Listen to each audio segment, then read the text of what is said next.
Hi and welcome to our Nordic Walking Instructor little video series that hopefully will give you a bit more information about what it's like to be a Nordic Walking Instructor. I'm Karen Ingram and I'm a national trainer for British Nordic Walking and also an international trainer for INWA. And today I am joined by the wonderful Katie Atkins from Nordic4 in Bristol. Hi, Katie. Hello, thank you very much for welcoming me to your sofa to come and Yes, talk to me. Karen's couch. It is Karen's couch, Karen's chatting on the couch. couch. Karen's Yes. couch. Thank So, you. would it be fair to say, I'm doing a few of these interviews with different types of instructors. So, would it be fair to say that you run a commercial business? It's pretty much your full-time job. Is that right? Yeah, very much so. I think I left my post in teaching to set up a Nordic walking business. And that was nearly 10 years ago. Nordic4 has its 10th birthday next year. So very Yay! exciting. And it is a very different business than it was obviously right at the beginning when it was just Yeah. me sitting, waiting for someone to phone me and have Yeah. So I my. wanted to ask you about the start. First of all, what turned you on to Nordic walking? How did you come across it? The first time I saw Nordic walking was when we were on a family holiday in Switzerland. And I saw people walking with poles, and it just appealed to me. I don't quite know why, but it really appealed to me. And then when I was back in the UK, I was talking to a parent at the school gates, and she had just trained with British Nordic Walking to be an instructor. In with you, I think, actually, Karen. Oh, And she was looking for a guinea pig to practice on. She said that before I go and charge anybody, I want to have 5 practice guinea pigs. So I said, "Oh my God, I've just seen that in Switzerland. I'd love to do it." mm, And I was her guinea pig. So, fabulous. well, and the moment I picked up the poles, I just thought I have found my thing. So what Um, was it about it that you loved? Why did you feel that this is my thing? I think there were a couple of things. First of all, I was very right side dominant. So when I started, I literally did go around in circles and was pretty hopeless, to be perfectly honest. But I loved the way the poles connected with the ground. I loved being outside. I really felt like my body was connected with earth, with nature. It became very aligned. I could see that there was a real need to do something with the left side of my Mm, body and to balance things up a little bit more. I loved the propulsion that you got. Um, the technique really appealed to me mm, because as soon as I found out about the 10-step technique, the side of me, which I suppose is quite competitive in one way, wanted to really get the hang of the technique and to be as, I don't know, as connected with my poles and with the idea of Nordic walking, the benefits from cross country skiing combined with gait, all of those different things that mm, we mm. know about, but to then do it to whatever feeling I had on the day, whether I wanted to be more competitive, whether I wanted to have a fuller workout, whether I wanted to choose my type of workout, whether I wanted to just walk and talk. And Yeah, it was so versatile. amazing. It just, yeah, I loved it. I loved Great, it. great. So what I wanted to ask about, and I think what our watchers will be interested in, is, how did you go from loving doing something to making a business out of it? How did you get started? The first thing I did was have a conversation with my husband because I knew that I had it within me that I wanted to try a business. I'd always wanted to set up something.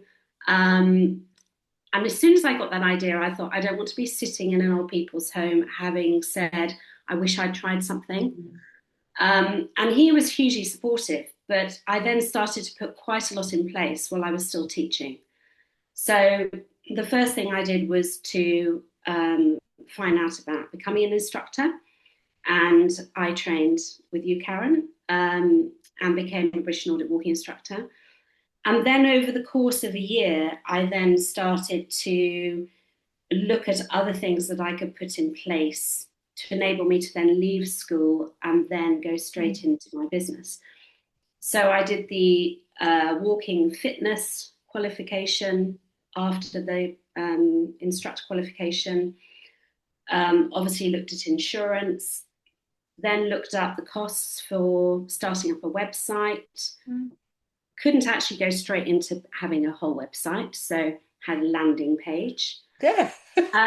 And started to write down ideas of how I wanted to teach Nordic walking. And the thing is that because I come from a teaching background, it made sense to draw upon my teaching background to help influence the way my business was going to develop. So somebody said to me the other day, your Nordic4 is a bit like a classroom. Everything is differentiated. It's about helping people fulfill their potential, being supportive with appropriate challenge. And I just thought, yeah, actually, good, because that is exactly what I had in mind. Amazing, amazing. So you now have people that teach for you, don't you? So you've grown. How many instructors do you have now at So Nordic? I have 5 other instructors and 3 walk leaders. So how did you get from little old you Yeah. giving up being a professional teacher with a nice salary and a pension to running Nordic4 with eight members of staff, really? Well, the first thing was Guy, my husband, who's just so supportive, but he said the first thing we need to do is to see whether this is viable and Mm. whether actually you can make a business out of it. And I think that was it was obviously very important. So we worked out how much money we could afford to lose if it all went pear-shaped. And we decided that £5,000 was what was going to be the amount of money You were that willing to risk. we were Yeah. willing to risk. Yeah. Yeah. So for my £5,000, I bought loads of different poles that could all be different lengths. And I also paid for my landing page. Yeah. From the very beginning, I wanted to have a logo and I wanted to have a colour that sort of resonated with nature. So I put some money into getting a logo design. I chose the name of the business. So I wanted it to be Nordic4 because already at that beginning stage, I wanted it to be Nordic for children, Nordic for children, for teenagers, Yeah. Nordic for adults, and not kind of Mm. close it in. And then I had to present my husband, we did it together, business plan. Ooh. And I think then, we probably should say, Katie, that yeah, together with your husband, Guy, you run another business, don't you? So, yeah, yeah, yeah, so he yeah, was giving, you were discussing yeah, this with business yeah, heads yeah, on, weren't you? Yeah. absolutely. But I think the most important thing is that you do decide an amount of money. It doesn't matter what it is, and you do your research to work out how much would it cost to set yourself up in the way that you want to. So Yeah. for me, the logo, the shirt, the Yeah, I think that's really when I started my company Barefoot Studio, which started in 2005. We also worked out how long could we live without me earning a penny. So, and we kind of worked out, actually had a little bit of savings, worked out that I could manage a year before I'd have to go and get a job in Tesco's or whatever it was, just to kind of get through. And and I it's think good that's having that, isn't it, in oh, place? completely. And I think Yeah. that if you're going to approach it like I did as a potential business, then you need to think like that from the beginning. Yeah. Yeah. And so those foundation blocks were really, were really important. The irritating thing was that once it started to get going, I then had to pay back every one of my £5,000 before, which was before I could then, Yeah. start enjoy some profits. Yeah. Amazing. So if there's someone watching this and they're thinking, no, I don't want to just do this as a side hustle. I want to really make something out of this, grow a business. What would your top tip be? Have you got like a little I think nugget you that could share? um, if you're coming from, if you have another professional background, then draw upon your knowledge and skills from that background if you can to help inform the type of business that you want to run. So for me, it was teaching. In the past, I've spoken to people who've been physiotherapists, and so Hmm. you use that to help influence the type of Nordic walking business that you may end up running because you've got that huge experience behind you. Why wouldn't you? Yeah, yeah, Um, so I think that's important. I think the second thing is that trust your instincts.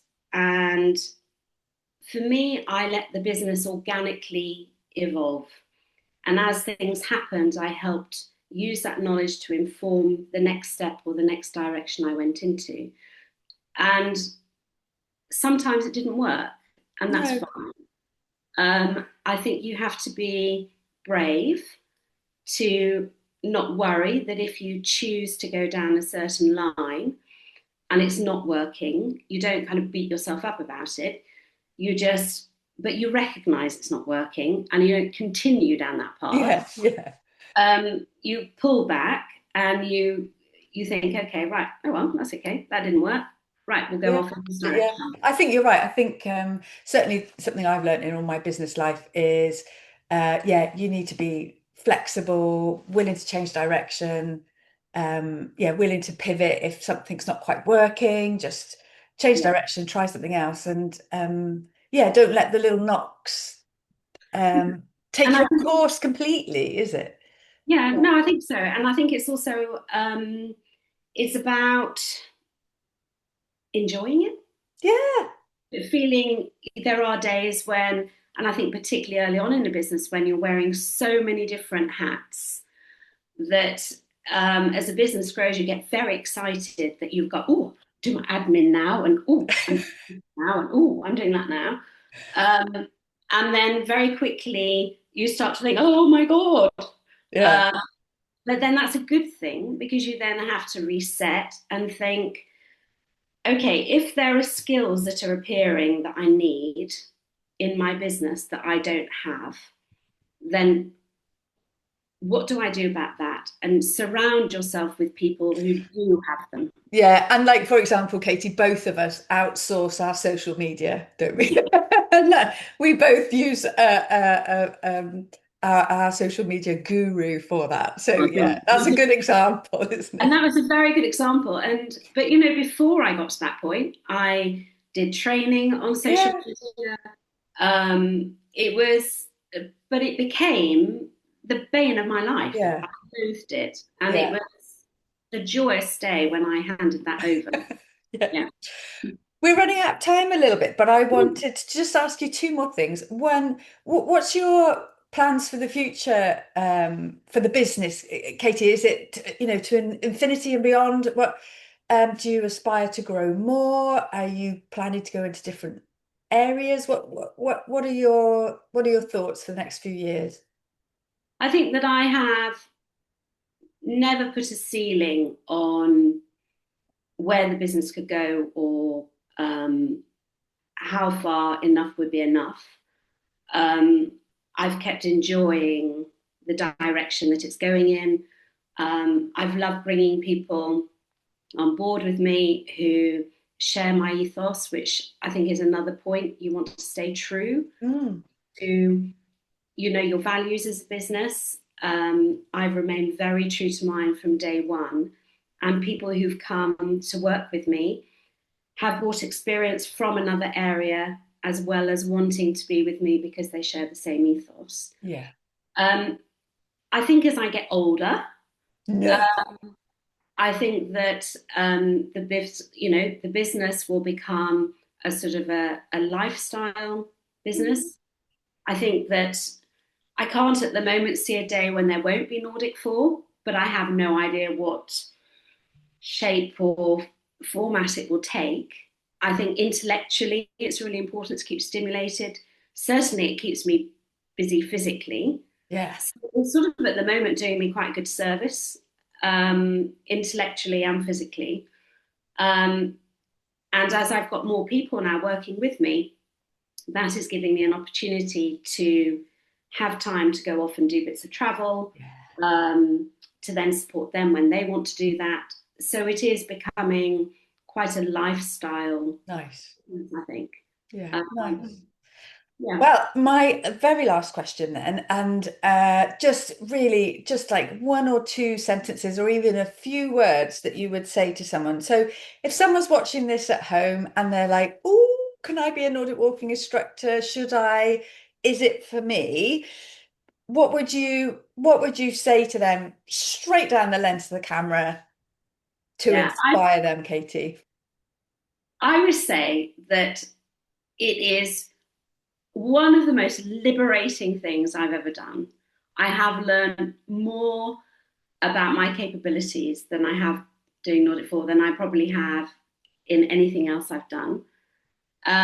Nordic walking has literally opened up my world and given me opportunities that um, I never thought would come my way. I've been amazed at the resilience that I have. Um, I think that you want to be prepared for a journey that is a bit like that because that is the nature of small business. Um, but I think you want to just embrace it. And to be honest, to have a business where you're outside all year round, obviously barring thunder and lightning, um, you are working with so many different people. You've got such a wide demographic that you can work with. You can go so many different directions. You're witnessing nature every day in a way that you can't in most businesses, noticing little things, little changes, talking, walking, making people's lives who you're working with genuinely a better place. Um, it is the most fulfilling thing I have done. And for me, it's combined that love of Nordic walking I felt at the beginning with my teaching. Um, how lucky am I? Give it, Amazing. give it Amazing. a go. Thank you so much, Katie. It's been really lovely chatting, and I hope that all of you who've been watching have found that as interesting and helpful as I did. Thank you, Katie. Thank you.